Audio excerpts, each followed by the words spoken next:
عملی نیکی میں اصل شے ہے ہمدردی، ہمدردی میں مال خرچ کرنا، اور اس کے لیے ستون ہے زکوٰۃ۔ کم سے کم یہ 2.5% تو نکالو، بوتل کا کارک تو کھل جائے، پھر اور بھی دو، اور بھی دو، اور بھی دو۔ یہ تو obligatory ہے، یہ تو فرض ہے، یہ تو لازم ہے۔ لیکن مقصد کیا ہے؟ اس کو جو سمجھ لیا بس یہی زکوٰۃ ہی ہمارے ذمے میں ہے، وہ بڑے مغالطے میں۔ حضور نے فرمایا صلی اللہ علیہ وسلم، ان فی المال حقا سوى الزکوٰۃ، اے مسلمانوں یہ نہ سمجھنا کہ بس زکوٰۃ ادا کر دی تو تمہارے مال کا سارا حق ادا ہو گیا۔ ان فی المال حقا سوى الزکوٰۃ، تمہارے اموال میں حق ہے اللہ کا زکوٰۃ کے علاوہ بھی۔ اور پھر آپ نے یہ آیت پڑھی، وَآتَى الْمَالَ عَلَىٰ حُبِّهِ ذَوِي الْقُرْبَىٰ وَالْيَتَامَىٰ وَالْمَسَاكِينَ وَابْنَ السَّبِيلِ وَالسَّائِلِينَ وَفِي الرِّقَابِ وَأَقَامَ الصَّلَاةَ وَآتَى الزَّكَاةَ۔ یہاں آتا الزکوٰۃ تو ہے ہی ہے، اس سے پہلے جو آ رہا ہے یہ سرپلس ہے، اس سے آگے کی بات ہے، یہ ایڈیشنل ہے۔ اسی لیے جب انفقوا انفقوا انفقوا انفقوا انفقوا کی جو تکرار ہوتی ہے قرآن مجید میں، تو ایک جگہ پھر سوال کیا صحابہ نے، کتنا خرچ کرے حضور؟ فرمایا قل العفو، کہہ دو جو بھی ضرورت سے زائد ہے دے ڈالو، don't accumulate, don't retain any thing.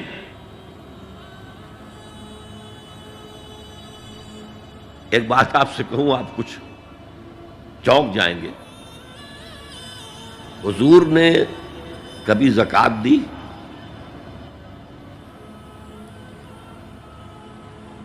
کبھی نصاب کے بقدر پیسہ آپ کے پاس جمع ہوا کہ آپ پر زکوٰۃ واجب ہوتی؟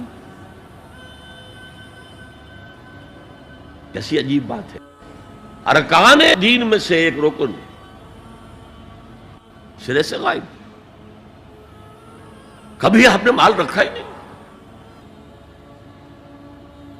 حضور کا اسوہ ہم جانتے ہیں، مسواک کر لی ہے، پائچے جو ہیں ٹخنے سے اوپر کر لیے ہیں، یہ اسوہ ہے؟ ہاں ہے، یہ بھی ہے، ٹھیک ہے، سنت ہے، اسوہ تو یہ ہے۔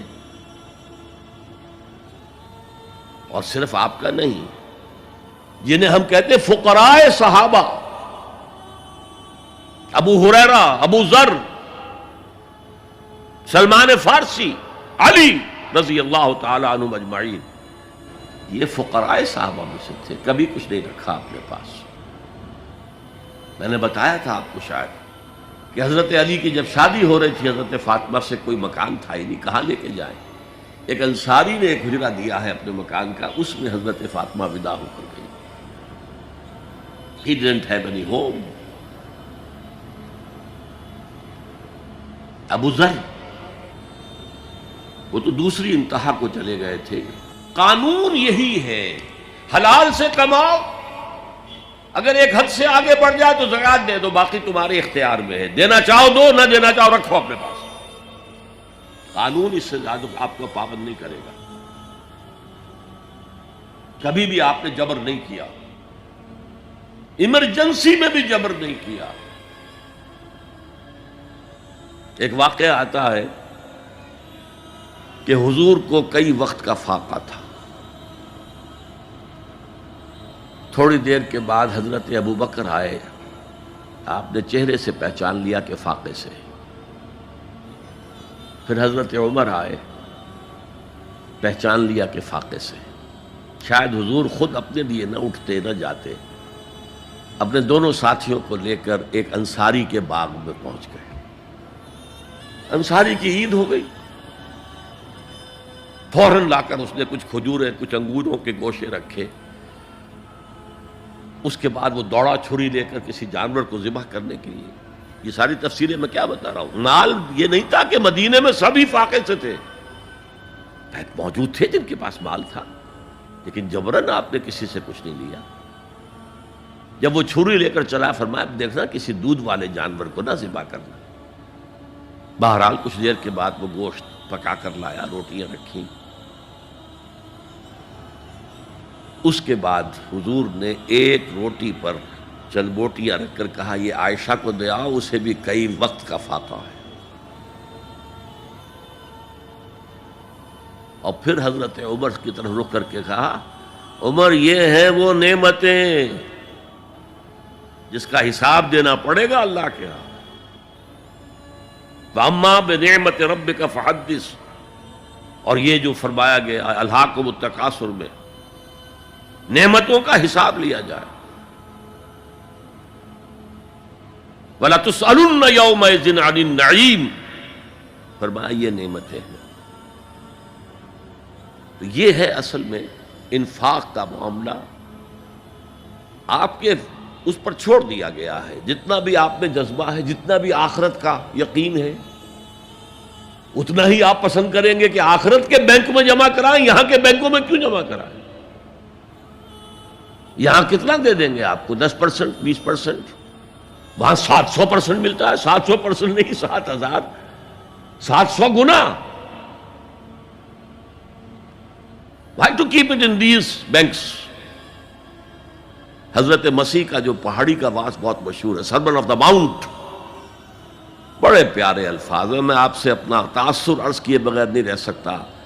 جہاں تک مواعظ کا تعلق ہے، جو حضرت مسیح کے مواعظ آئے ہیں ان سے اونچے واعظ کوئی ممکن نہیں. اسی میں یہ جملہ بھی ہے، دیکھو اپنا مال زمین پر جمع نہ کرو. جہاں چوری بھی ہوتی ہے ڈاکہ بھی پڑتا ہے، کیڑا بھی خراب کرتا ہے. آسمان پر جمع کرو جہاں نہ چوری کا اندیشہ، نہ ڈاکے کا خوف، نہ کیڑا خراب کر سکے. اس لیے کہ میں تم سے سچ کہتا ہوں کہ جہاں تمہارا مال ہوگا وہیں تمہارا دل ہوگا. مال یہاں ہوگا تو دل اٹکا ہوا ہوگا، اور فرشتے اس طرح گھسیٹ کر کھینچیں گے آپ کی جان کو جیسے کہ سیخ پر سے کباب کھینچا جاتا ہے. اور اگر دل وہاں لگا ہوا ہے جس کے لاکھوں کروڑوں ڈالر سوئس بینکس میں جمع ہیں، اسے کہا جائے نکل جاؤ پاکستان سے، اسے کوئی تکلیف ہوگی؟ نکل جاؤ فلاں ملک سے، ملک بدل کرتے تمہیں کیا تکلیف؟ میرے بینک کے اندر پیسے ہیں. البتہ جس کا باہر کچھ نہ ہو اسے اگر یہ دی جائے سزا تو اس کی تو جان پر بن جائے گی. تو یہ ہے انفاق کا معاملہ. اس میں یہ دو جو ہے، ایک قانونی سطح ہے. قانونی سطح یہ کہ حلال ذریعہ حرام نہ ہو، سود نہ ہو، جوا نہ ہو، فحاشی کو ذریعہ نہ بنایا جائے، منشیات کو ذریعہ نہ بنایا جائے کمائی کا. اور جو بھی آپ کے پاس ہے، آپ نصاب کی سطح کے اوپر آ گئے تو 2.5% زکوٰۃ دے دو. قانون اس سے آگے آپ سے مطالبہ نہیں کرے گا. اگرچہ فقہا نے یہ فتویٰ دیا ہے کہ اگر کسی وقت جو فقراء ہیں ان کی ضرورتیں زکوٰۃ سے پوری نہ ہو سکیں تو اس وقت کا امام، اس وقت کا خلیفہ، وہ زبردستی بھی امراء کے مال میں سے مزید لے سکتا ہے زکوٰۃ کے علاوہ. لیکن کمال یہ ہے محمد رسول اللہ صلی اللہ علیہ وسلم کا کہ نہایت جاں گسل تحریک جو تھی، انقلابی تحریک، اس میں بھی کبھی آپ نے جبر سے کام نہیں لیا. یہ آپ کے چوائس پر ہے. البتہ ایک معیار مقرر کر دیا، جیسے حضرت ابو بکر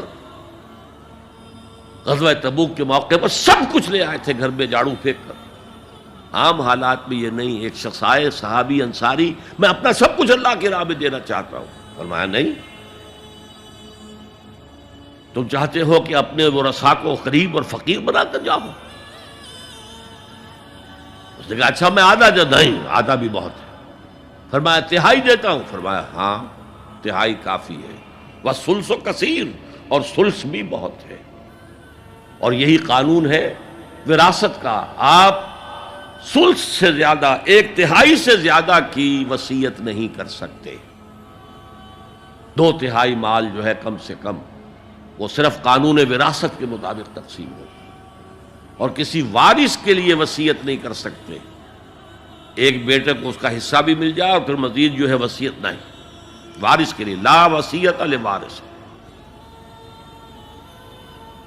تو یہ ہے زکوٰۃ، در حقیقت اس جذبہ انفاق کو سپورٹ دینے والی شے. کم سے کم یہ تو دو.